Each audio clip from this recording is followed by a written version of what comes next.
Hello and welcome back to RC Icons. So in today's video we've got a new arrival from Jason over at True Vintage. Now you guys long-term viewers know Jason and I are very good friends. I'm always saying his name on my videos and I'm always talking about Glenn on my videos, and I apologize if that annoys any of you, but we're kind of all in it together. You know what I mean? So we're constantly talking back and forth, and it's hard to make a video without mentioning my friends.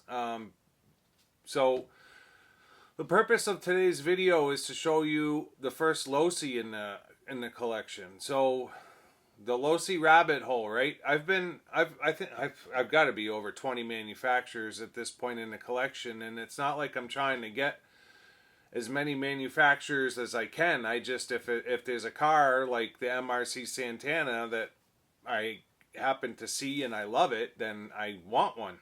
It's just kind of how it works. And Losi has been a bit of a rabbit hole. I kind of categorize it as the same as Yokomo in my collection, where it's a manufacturer that's intrigued the hell out of me for a couple of years, but I know absolutely nothing about them. So I've been wanting to add a Losi to the collection for at least 2 years now, but I didn't want to just go out and buy like a JRX2 or a JRX Pro or a JRX SE. I mean, there's just so many of them. I really wanted a four-wheel drive, and Losi is known for having a lot of two-wheel drive cars, but they really don't have a ton to offer in the vintage scene as far as four-wheel drive goes. So I just kind of been holding back, watching, you know, the selling groups, eBay, what have you, just kind of hanging out and waiting. I didn't want to just pull the trigger and buy a JRX2, although I love the look of the JRX2 with the I don't even know, it's like a 4-link almost in the back on a two-wheel drive buggy. It's crazy.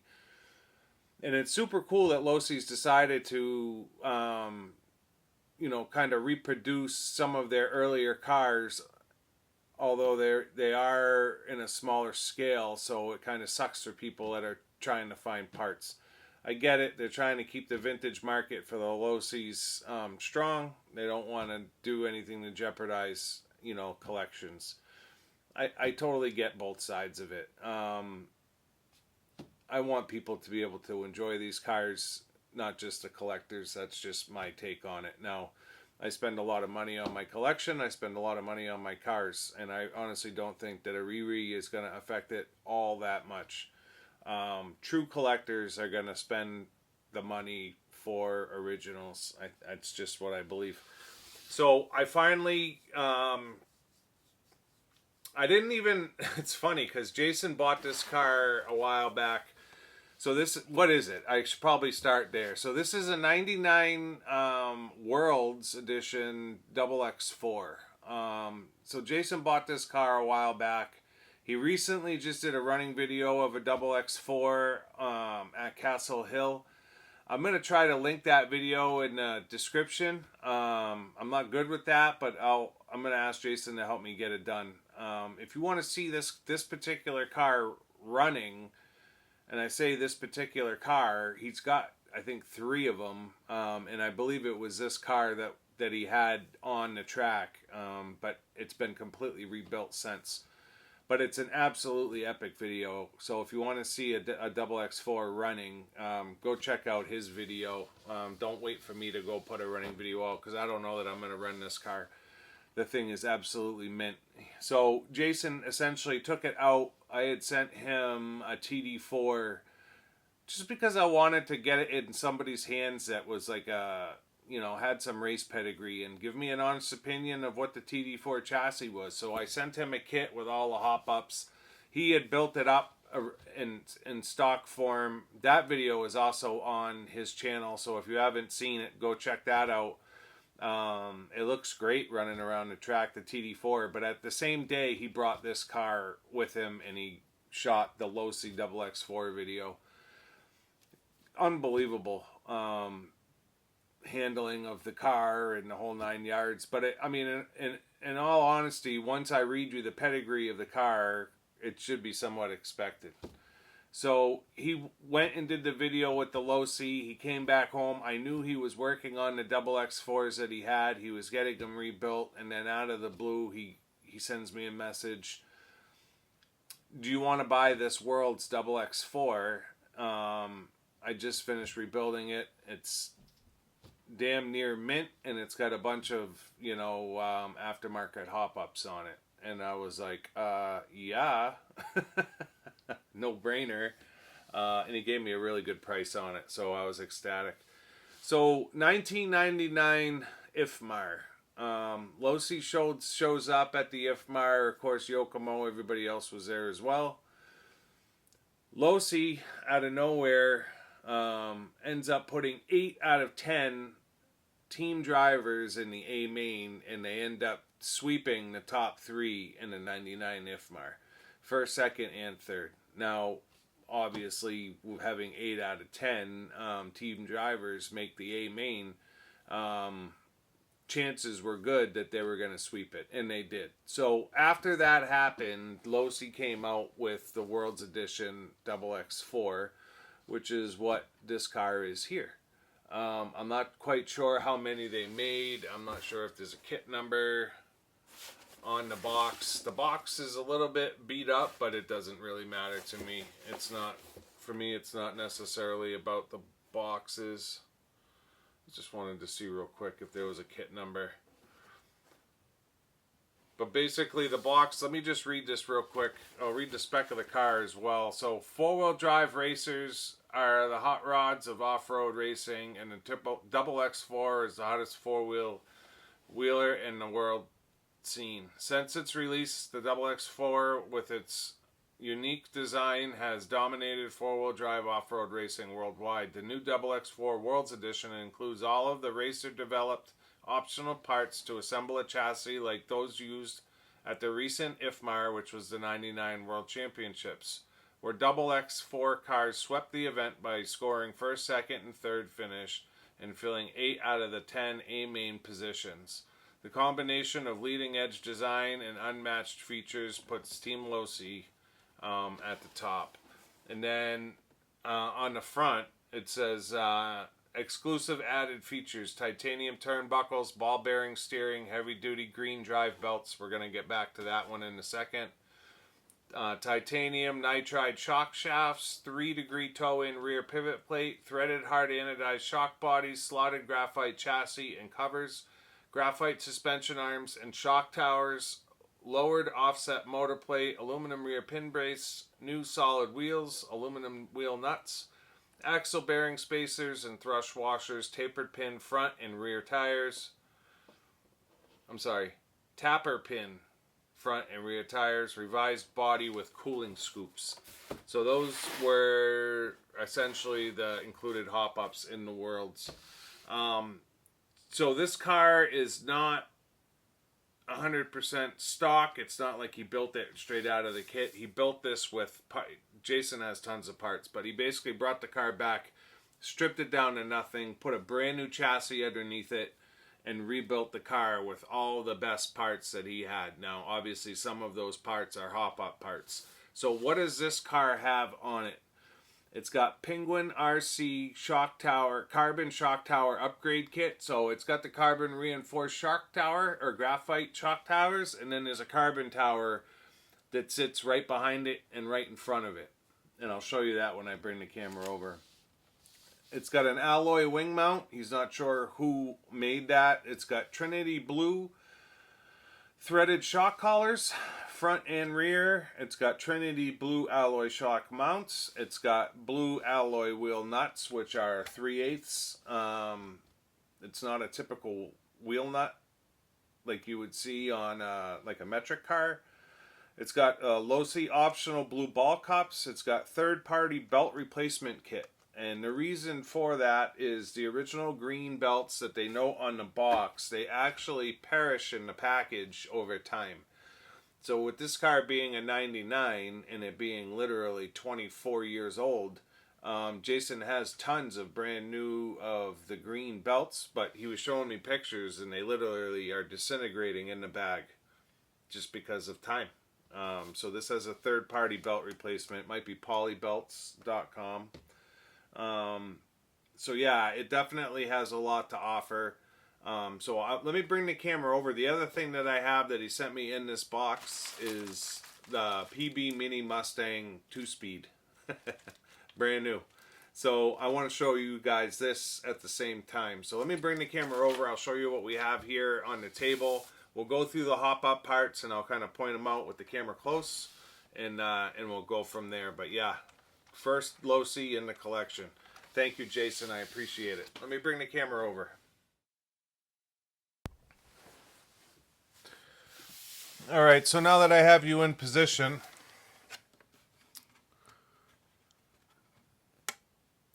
the double X4.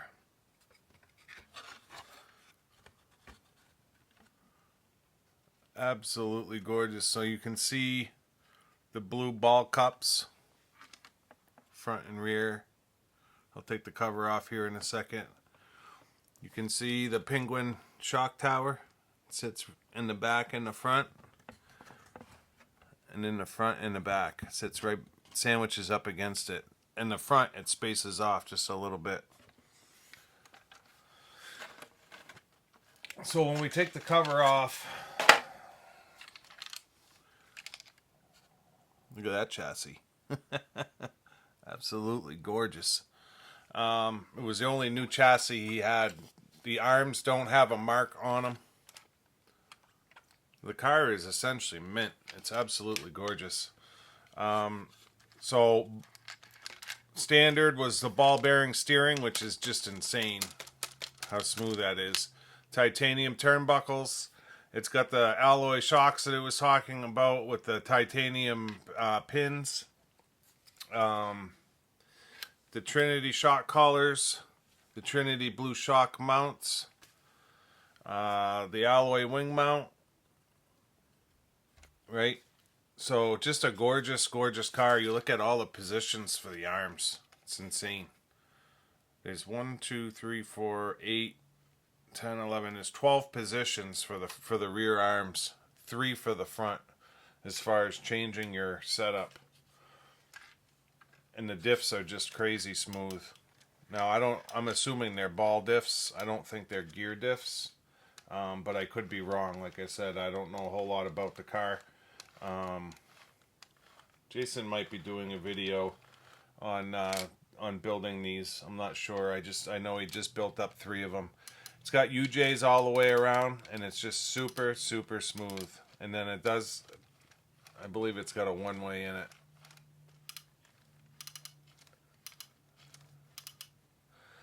And then I'm going to put up some pictures of the drive line because I don't want to take all the covers off. But he sent me pictures of him putting together the drive lines on the 3 cars that he was building. So I'm going to put some pictures up real quick right now. I'll split the screen and show you some pictures of the actual drive line. The car is just insane. It's so smooth. And then the UJs are insane. They're where the axle actually meets the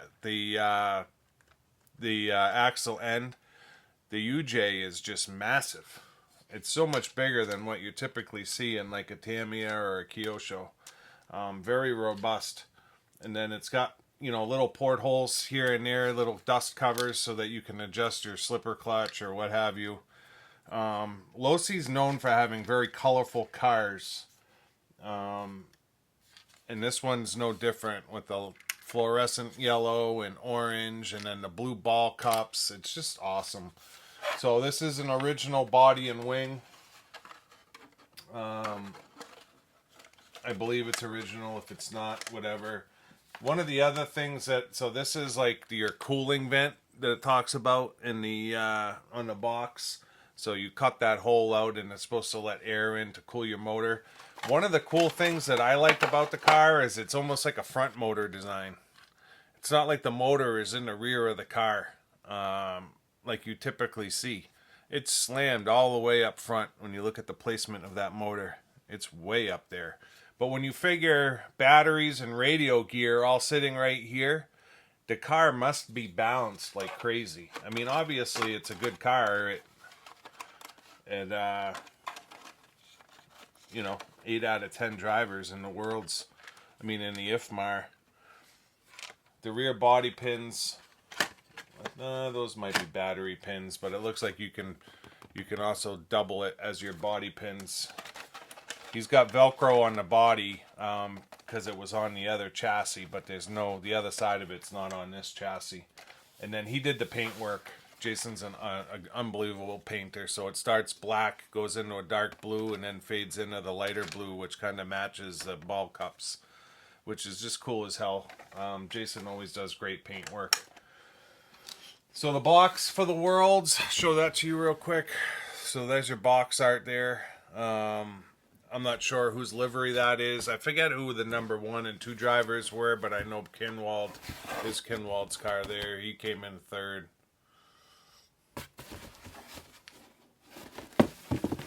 And then that's your chassis layout there.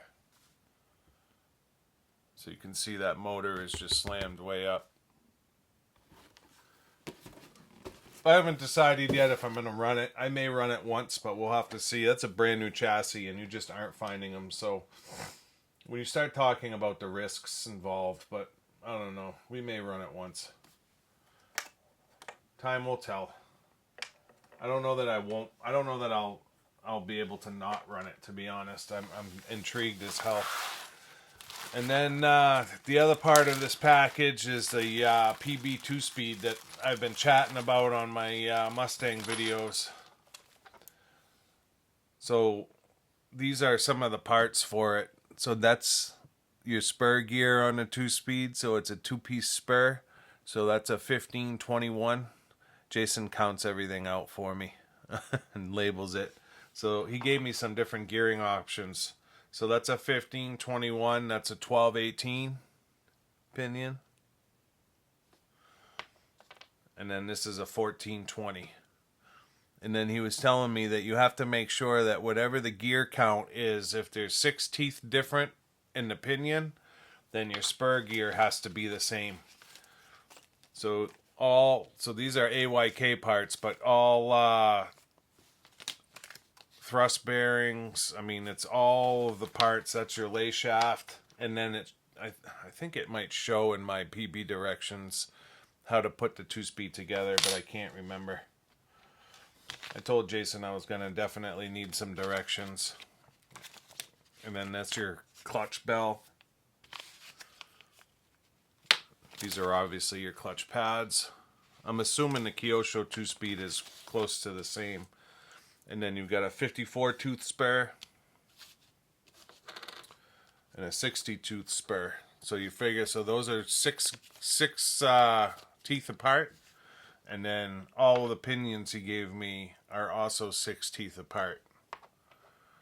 He said if they don't match up, you're going to have problems. So yeah, that's the whole 2-speed for the PB Mini Mustang. I believe it'll fit on the Maxima as well. So the spurs are 5460, and then we have 3 different pinion options. So just cool as hell. I cannot wait to get this on a car and see what that thing does. It's going to be so much fun. So thanks, Jason. I appreciate it. I know how hard these are to come by.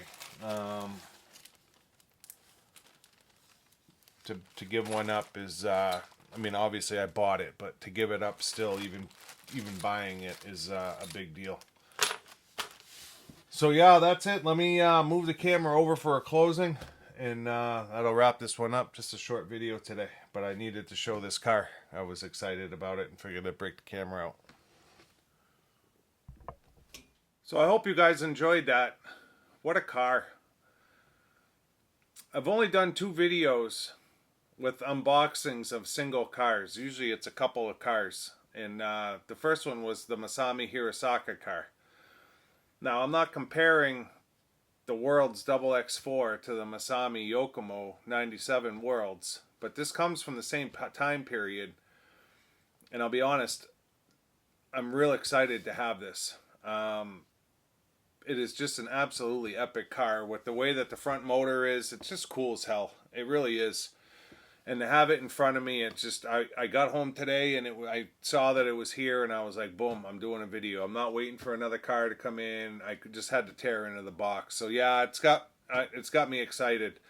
And then this equally has me excited. Just as excited, to be completely honest. So to be able to get this in the Mini Mustang and go for a 2-speed rip just intrigues the hell out of me. So yeah, I hope you guys liked the video. You'll have to tell me in the comments what you think of the XX4. Definitely check out Jason's video. I will link it in the description. I'll figure out how to do it. I've got some time between now and when this video airs. It's about time I figure it out. I mean, the channel's what, almost a year old? I mean, I should probably figure out how to link and maybe put some end screens on. Oh, it is what it is. You know what it is? I do everything on my phone, right? So I shoot on my phone, and then I edit on my phone, and I upload on my phone. So end screens can only be done on the computer. And I just can't be bothered to go on the computer and go into each video and click on end screens. Now, you guys that aren't creators probably have no clue what I'm talking about. But the creators out there absolutely understand what I'm talking about. If they do it all on their computer, it's easy enough. I apologize for the dog barking in the background. It is what it is. I'm not editing it out, and I'm not refilming the clip. So yeah, it's, you know, I hope you guys liked it. Let me know in the comments what you think of the XX4. If you had one, if you ran one, is it as epic as I think it is? I think it is, to be honest. So yeah, let me know. If you're not already subscribed, I'd ask you to subscribe or consider subscribing to support what I do. It's a small ask. It doesn't cost anything. Throw a thumbs up. Leave a comment. Like I said, share it. Do whatever. Any kind of support is the way I look at it. Until next time, we'll see you soon. Thanks.